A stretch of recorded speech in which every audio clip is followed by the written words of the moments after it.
Welcome back to Enjoy Parenting. I'm Lisa VanDamme, and I have with me again Kyle Steele, head of school at VanDamme Academy, good friend and wonderful father. So I thought I'd start again this time with what's been on our minds with parenting. Every week there seems to be some new focus, and I've definitely got something on my mind this time. So I'll get started and then I'll give you your turn. So last week, I took my kids to a cafe for breakfast, and the waitress came over with a tray of drinks, and she gave them these very large glasses of water. And she said, "Oh, did you want me to bring them kids' cups?" And I said, "No, they're 9 and 7. They can manage. They can manage an adult cup." And she walked away. My son picked up the cup, started looking at something. I don't know what he was doing exactly, but he sort of looked at something and tipped the cup, and it proceeded to spill all over his lap. And his reaction was to immediately burst into tears. And my reaction in that moment was to say, "What's wrong?" I mean, not in such an aggressive way, but I said, "What's wrong? Was it really cold? Are you worried about the wet stain on your shorts? Don't worry, we're in Texas. It's really hot outside. It'll dry up. You don't have to worry about that. Are you embarrassed? Did you feel bad because the waitress offered you a kid's cup?" And in retrospect, I look back on this moment, and you were talking about, creating Far Side comics out of parenting moments. And the Far Side comic in this moment is me as this hulking, oversized, overbearing figure leaning over him saying, "What's wrong? Something is wrong. I need nothing to be wrong." So it was so absurd in retrospect that I didn't just give him a quiet moment to manage his emotions and to, recover himself and maybe talk about it afterwards, but maybe he didn't even need to talk about it at all. And it's funny because I have this wonderful time hop app that reminds me of stories from the past. So I'm constantly revisiting these parenting moments from the past. And I happened to be fed one that it was an exact parallel to this situation. So it takes sometimes a lot of time to learn these lessons in any meaningful and lasting way. But so the story was that when Coco was 2, she was crying about something. And I said to her, "You're upset, you're crying. Do you want this? Do you need a snack? Do you want to go outside? Do you want a toy? And I kept feeding her all these possibilities of things that would make her feel better. And she looked at me at 2 and said, "No, Mom, I just want to be sad." It was so perfect. And then apparently the very next day, not having learned this lesson, though she couldn't have made it any more clear to me, I went through the same routine. She was upset. She was, crying and kind of throwing a fit. And I said, "Do you want? Do you want? Do you want?" And she looked at me and said, "I don't want, I want." Absolutely. Coco's the true parenting expert. That's the parenting expert. We just got to go to her. So anyway, the theme of this for me, when I have a moment myself to collect my thoughts and reflect on it, actually is a phrase I think I got from you. And it is that a child's emotions are not an action item. Is that basically what it is? Yeah, we had that joke, "Help, my child has a feeling." We feel that way as parents. We see the child having a strong feeling, and it's something that needs to be addressed instantly. It's an action item for us, but that's what has to be resisted sometimes. Like, what's wrong? What's wrong? What's wrong? We become what's wrong. Exactly. I was definitely what was wrong in that moment. So any other thoughts you have about those situations? Do you find yourself making that mistake, or have you internalized this yourself? I can definitely make that mistake. I might be a little bit on the other side of the spectrum where I might hang back a little bit too much to see what the child needs. But like, I get why it's so hard. who wants to see their kid cry? And like, that's supposed to, like, that's how the system is supposed to work. When the kid needs something, they cry. That's certainly how it works for, newborn and toddler years and infant years. But at a certain point, there's a shift, and there's no big bulletin that announces like crying doesn't mean you need to do something anymore. Crying could just be them doing things. Well, it's interesting because that formulation actually was very helpful to me, because you have to really carefully define need. So when they're a newborn and they cry, they need something. They need food. They need their diaper change. They need to go to sleep. They need something that requires action from you. But in that moment, what Seth needed was for me to leave him the heck alone. And let him process whatever he was feeling. Let him try to reflect on it and manage it himself, and not be faced with the added burden of not only feeling bad about something, but needing to explain why he's feeling bad. And clearly the message between the lines that I didn't intend was he needed to make me feel better. So now he has to make himself feel better, and me too. This can, as with many parenting principles, it can also apply to adults. That I, as an adult, have been in moods where I'm just kind of sullen and grumpy and I'm not in a good mood. And in those moments, if someone comes up to me and says, "Hey, Kyle, what do you need?" And like, that will just make me feel worse. That'll make me, now I have another job to do, because I need to then explain what's wrong and find the solutions and when I just want to sulk for a second and then let that go. Like, it's reminding me of this line that perplexed me for a long time from Haiem Ginott, our great guru that we love so much. He said, birds fly, fish swim, people feel. And it was, I was perplexed by that, because birds flying, it helps them survive. Fish swimming, it helps them survive. How does crying in the corner help a human to survive? But that's part of what he's getting at, is that that's just part of the way that we do survive, is that we experience these feelings and we express them in different ways. And sometimes it's not so much that the feelings mean you need to do something, you just need to do the feelings, and then you're better with it. So if it's an adult like me, 36 years old, just feeling grumpy, and I need to be sullen for 10, 15 minutes before I can feel better, or if it's, Seth crying because has whatever feelings about spilling the water on him. It's hard though, because who wants to see their kid cry? How it takes a real effort to be stoic like that, and to not swoop in and fix that. But you got to do it. So what maybe it's all, I know this is another of your principles on the playground, is give the kids, when they're struggling with something, give them an alternative behavior that they can do. If they can't do one thing, what can they do? And if they're struggling with a personal conflict with somebody else on the playground or something like that. So it occurs to me that maybe the instructions I could give myself in that moment is to be available to him should he want to talk about something. So make it clear that I'm there, I'm interested, that he's feeling bad, I love him, and I'm available if he needs help figuring something out. So having that explicit commandment to myself might help with that urge to act.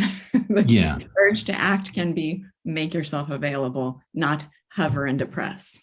When your child's crying, you want a positive action that expresses love, not a negative commandment to prevent harm. So turning it into positive, like, I'm just going to be attentive, or maybe a way to show your affection that's not making a demand on him, like, just resting your hand on his shoulder or something like that. So finding ways to express your love without putting a demand on them in that moment could be helpful.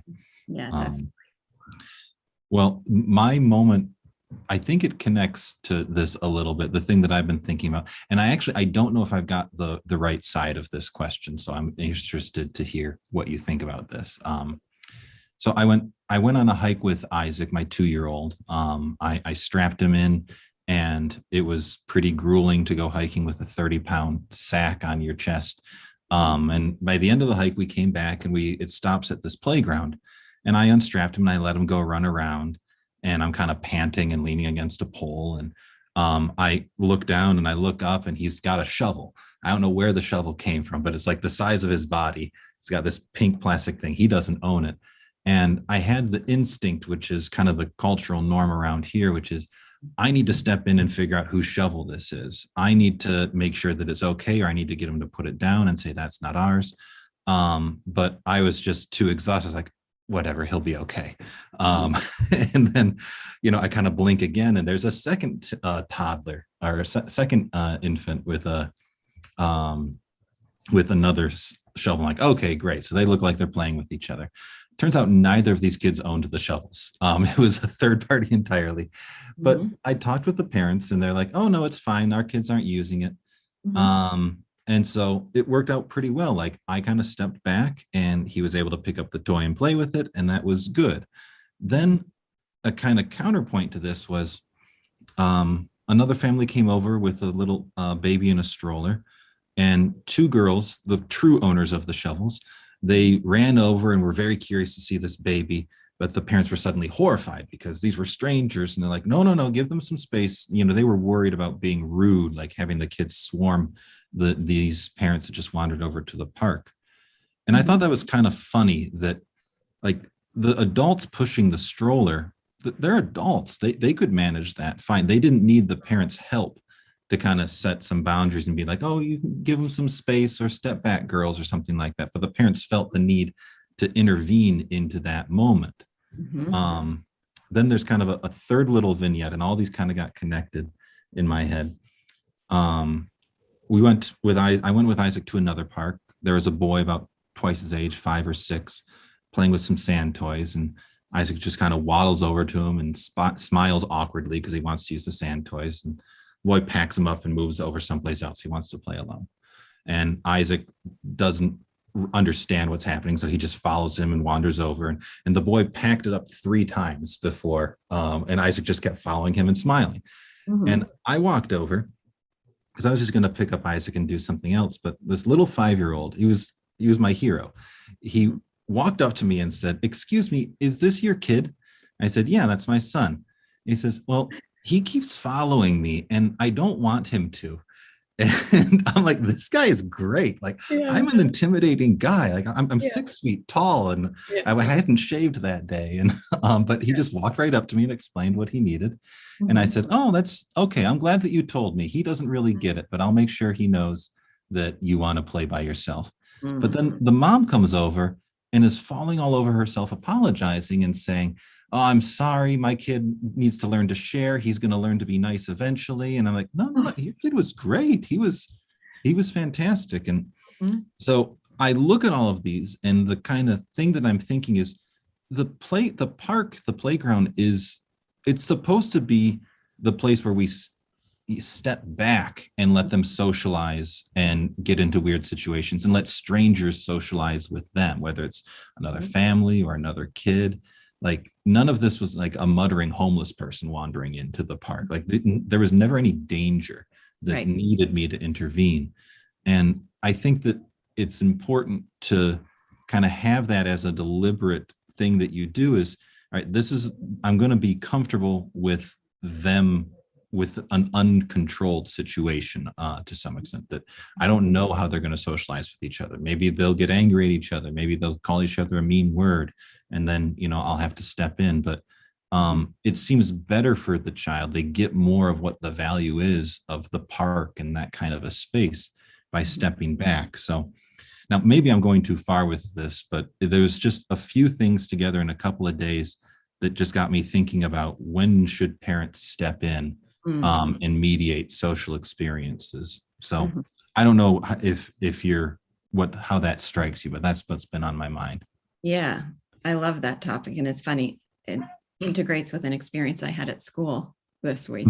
Oh, yeah.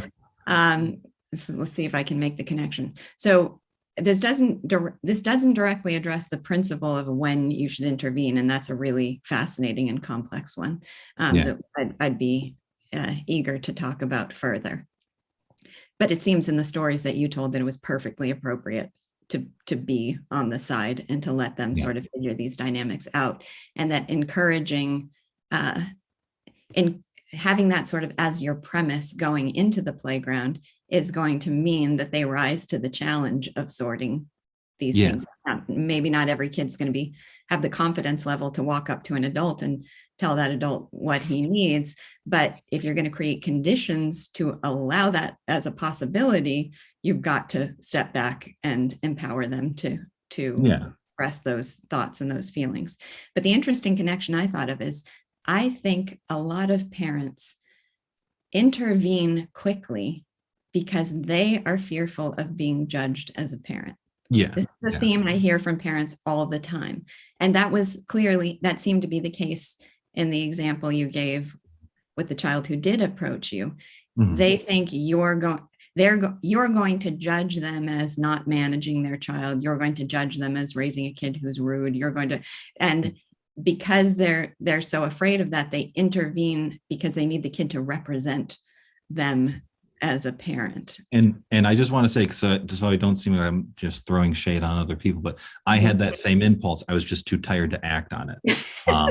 I was like, oh, he's my child's a shovel thief. They're going to think he's a shovel thief, but I was too weary to do anything about it right away. So I can relate to these feelings. It's not just an other sort of feeling. Absolutely. Yeah. I should always make that clear. I can relate to every parenting mistake there is.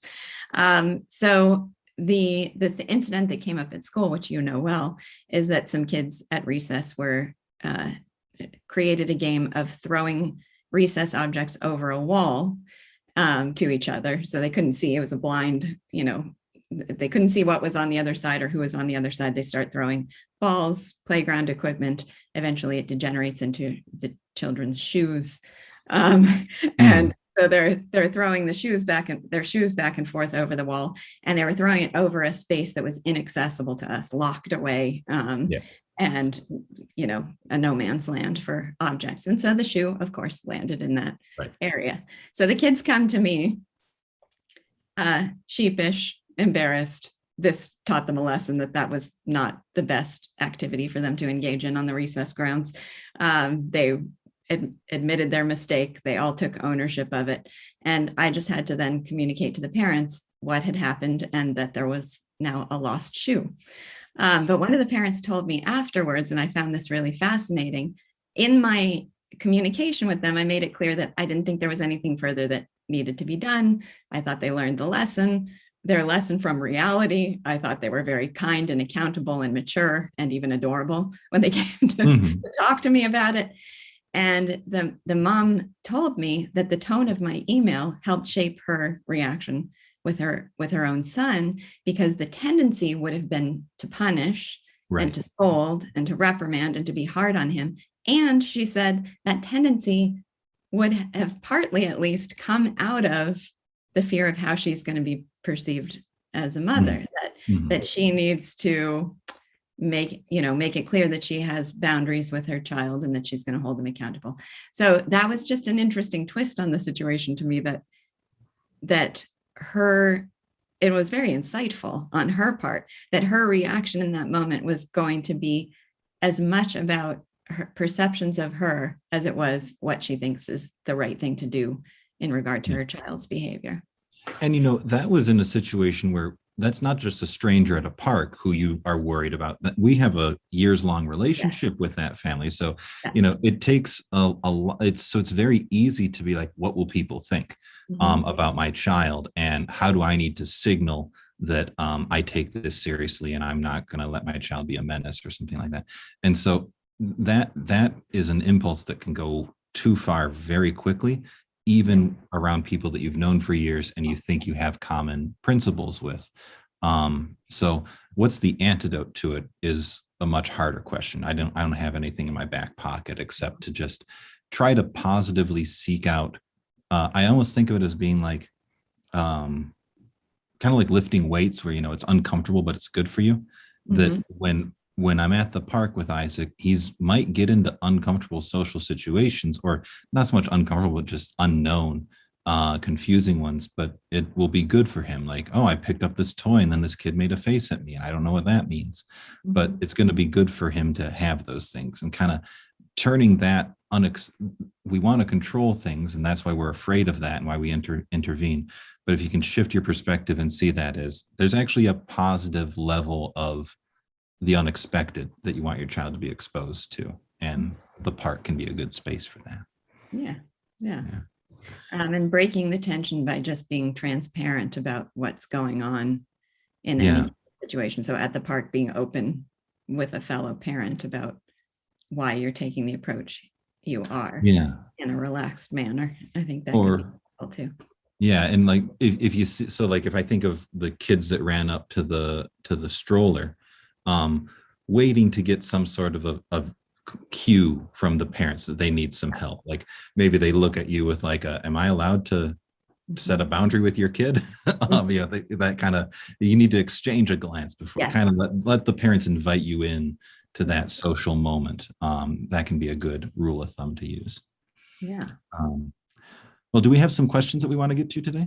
We do have some questions. All right. I know there was one that you were very eager to comment on. So I think I'll start with that one. I'm not sure what I will have to say about it. But the question was, how do you decide when to overrule a child's decisions in the interest of their safety? For example, the child is climbing a tree and they could possibly fall and break their neck. But this is probably very unlikely. How frequently is this an issue? Okay. So, I remember reading this one and my mind went spinning with it because there's a lot of elements to it that I like. The thing that I found most interesting was the specific example of climbing a tree, because I can remember crystal clear in the tiny town of Pigeon, Michigan, of a tree in my friend Andrew Rummel's yard that we loved to climb, but I had a big fear of a branch breaking and falling and breaking my arm. And all of us kind of had that natural fear. Like we were attracted to this tree. We wanted to climb it, but we knew that there could be something that goes wrong, that, we had picked up branches and they'd snapped before. So we all had a natural sense of what the nature of the danger is with a tree. And we never hurt ourselves on that tree. No one hurt themselves climbing that tree. Then I think of the monkey bars at our school, and they were old school monkey bars. And every single year I saw a child break an arm or crack their head or something like that. Like there was an ambulance that showed up to those monkey bars every year. I'm surprised that they're still up. But for those monkey bars, we didn't have, even though we had seen that happen, it did not register to us that the monkey bars are dangerous. We were wild creatures on those things. We were swinging around in all kinds of different ways. So the monkey bars were more dangerous than the tree. The difference is you can picture clearly in your head. You can imagine the harm that happens to someone on the tree, and you can't imagine it as clearly on the monkey bars. And so what I'm trying to get at here is this is not my own distinction. I heard this in a video somewhere, but the difference between a hazard and a danger. A danger is something that could hurt you and you know about it. A hazard is something that you don't know about that can hurt you, or you're not conscious of it. So when I am trying to figure out when do I intervene for the safety of Isaac, it's not so much how clearly can I picture something bad happening to him. Because if I just go by my imagination, like I won't let him do anything. My imagination I can imagine him suffering great peril every second of the day. And it's not some sort of like a pseudo mathematical calculation of like, here's the percentage chance of this big of a harm. And if it's above this threshold, then I intervene. What I do is I look at him and I kind of do a calculation of how aware is he of the dangers? Like, is he acting like he knows what could hurt him, or is he oblivious to what can hurt him? So, he's 2, so I don't have a lot of robust examples here, but, when he was much younger, he would play on the play structures at the playground in a way where he did not really understand how high he was, and if he was going to fall, and if this part was slippery. And so I would step in and be like, be careful, it's slippery, you could slip here.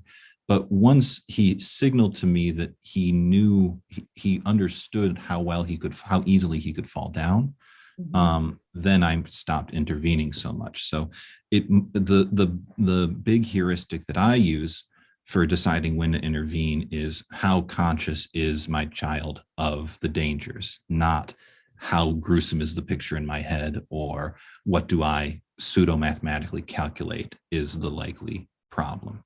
Yeah. So that's great. That's my approach to it. So two thoughts related to that. One is, it seems important, this is a kind of corollary of what you're saying, but to take the child's nature seriously when you're judging how much to intervene. So I happen to raise typically cautious, reserved, shy children. That seems to be the pattern, maybe with one exception. Yes. But that I don't know if that's genetic. I don't know if that is my doing somehow, but that seems to be the tendency. So because that seems to be the tendency, I do become conscious that if I'm overemphasizing dangers, I'm feeding their fears, and they're by nature fearful, somewhat fearful children. And so I want to be careful not to exacerbate that challenge that they have, and being focused on what is it holding them back from doing things that they want to do. It would be really easy to always err on the side of caution, because that would make me feel better and make me more confident that they'll be safe. But if it's holding them back from real values to them of things that they want to do, then I have to be careful not to overemphasize the dangers. So there's a little calibration that has to go on with your individual child, depending on their personalities and their goals, and what the actual dangers are. Yeah, because whatever the danger is that you want to intervene, eventually they're going to have to face it without the possibility of your intervention. It might be when they're 18 or 22, but they're going to have to face whatever it is that you are intervening for sooner or later. So the goal is not to create a pristine, scarless 18-year-old. The goal is to create an 18-year-old or 22-year-old, however you want to do the cutoff, that can manage whatever those things are. And so, yeah, there was something that you mentioned that I wanted to pick up on. Well, let me make my other point, and then maybe it'll occur to you. The other point, I have always longed for a handbook for all parents that catalogs the actual dangers to a child. I got this idea from my pediatrician.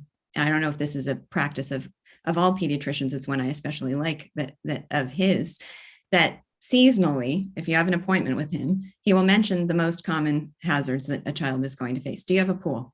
Do you have a fence around your pool? Do you have a grill? Be sure that if you're grilling this summer, that you're kept. And so with each season, whatever those actual, dangers that he's seeing manifest in injuries in his office, he makes sure to address those. And so I would love to have, for parents of young children, and even more for teenagers, an essentialized list, hierarchical list of what are the things that are actually dangerous to you. We have, there's the joke about the labels and warnings on everything, and the omnipresence of that sort of diluting all real concerns and fears. If we could have a better ability to risk calculate based on meaningful data, I think that would be helpful for parents and for the kids themselves. Yeah. Now, I know that there are statisticians that will pick at this, that, there might be things that are low on the rankings because we're afraid of them right now. But if we don't give them the attention, then they'll go up in the rankings, things like that. But still, the point that you're making is I think good, that it's because it's going to get you out of the what do I imagine happening to my child mindset, which is one of the least reliable things that you can do. I've always had this idea that we have a part of our brain that's afraid of lions and crocodiles. But when there's no lions and crocodiles around, because we're not, on the Serengeti anymore, something else gets plugged in, whether it's child abduction or something. And, if you're not careful, you'll plug the stupidest darn things into that. Well, there's that meme about, as a child, as an adult, I've learned that quicksand is not as great a danger. And so what your pediatrician is doing is he's making sure to plug the right things in to the lion and crocodile part of your brain. Yeah. And notice that he's also doing what I was talking about before. He's moving a hazard into a danger, an unconscious risk into a conscious risk. And then we kind of have to return that, where we make our children conscious of the risks. But once they are conscious of the risk, then we kind of got to tone it down a little bit. So the thing that I was thinking of that's related to this is I was cursing Orange County for most of the time that Isaac was 1 year old, because there's streets everywhere, cars everywhere, and it's so hard for a little toddler to toddle around. And so, we walk down not the highway, the sidewalk, and I'm just white knuckle holding on to him because I'm terrified he's going to bolt into the street at any moment. Yeah. And because he just didn't have any conception that there could be anything bad there. But then there was the moment where he started to say, like, hold hand in the street, the car gonna catch you. Like, that's the way that he phrased it, like the car might catch you, like it's a game of tag or something. But he doesn't want that. And once he could articulate that he understood that there's a danger, and then I didn't white knuckle him so much as I'm walking down the sidewalk with him. So to get back to the original question, when do you decide to intervene? A big part of that calculation is how conscious is your child of the risk? And that can be both verbally. Do they tell you, yeah, I know this is dangerous? And does their behavior indicate that they're giving a fair respect to the hazards? Yeah. And then to some extent, it doesn't matter how bad it is. Like, even if it's just he might fall down and skin his knee, I'm going to intervene on that. If he's just recklessly running down an uneven path and he's just going to fall down, he's going to face plant. Yeah. It's not that I think like, oh, he's going to face plant and die. I just know he's going to be miserable because he's not aware of the hazards. And so that's when I'm going to intervene and slow him down. Yeah. I think we've reached the time that we have to wrap things up and move over to Clubhouse for anyone who wants to join in a conversation with us. Thanks for talking. I love it again, and we'll be back next week. Yeah. See you guys on Clubhouse.